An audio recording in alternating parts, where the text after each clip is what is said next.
So something that comes up so much for my clients is this need to look to other people for the answer, or this need to have a specific methodology or a specific way of doing things.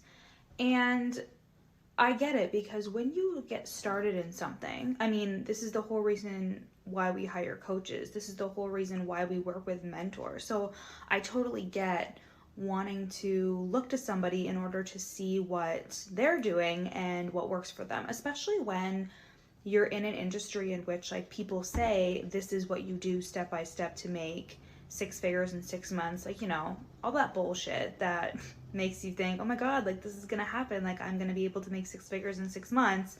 But the thing is what people don't tell you is that everything works differently for everybody, and that this whole concept of being in the online space and even just having a business in general, that nothing is ever the same process or the same cocktail for every single person. Obviously they're marketing this to you, but the thing is this is not even what I wanted to talk about. But essentially what you should know is that every person is just doing what works for them, and then if they share that, it's just their opinion. And we forget that sometimes. We think like, okay, no, this person has the secret sauce. I fell victim to that so many times when I was first starting out, because I didn't know anything about business or having a coaching business or doing anything business related. I also had a lot of limiting beliefs around that I wasn't a good business person, that I didn't know how to handle money, that I was irresponsible. So I really looked to mentors to guide me every step of the way and tell me what to do. But what I learned was that this was just a side effect of me not being able to trust myself and trust my decisions.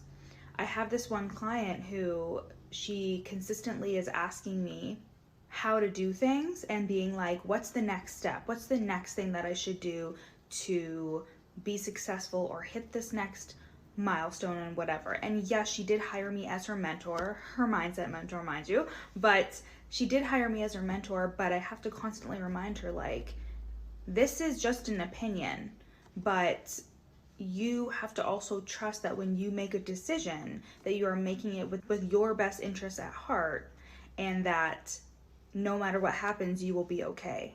Because I think we're so afraid to trust ourselves, because we're afraid if something goes wrong, we're going to make it mean something. We're going to make it mean that we're not good at making decisions. We're going to make it mean that we're not good at doing business or whatever.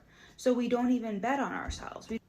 We don't even take the chance by even affording ourselves the opportunity to make a decision. We're immediately looking at other people.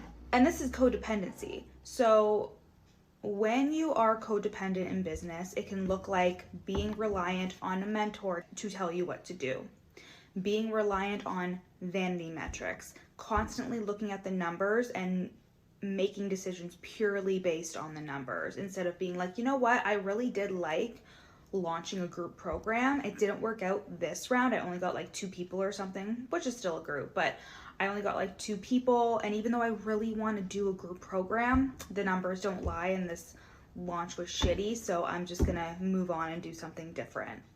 And again, codependency is like not relying on yourself and your word. And that can be really hard if you weren't taught to cultivate that.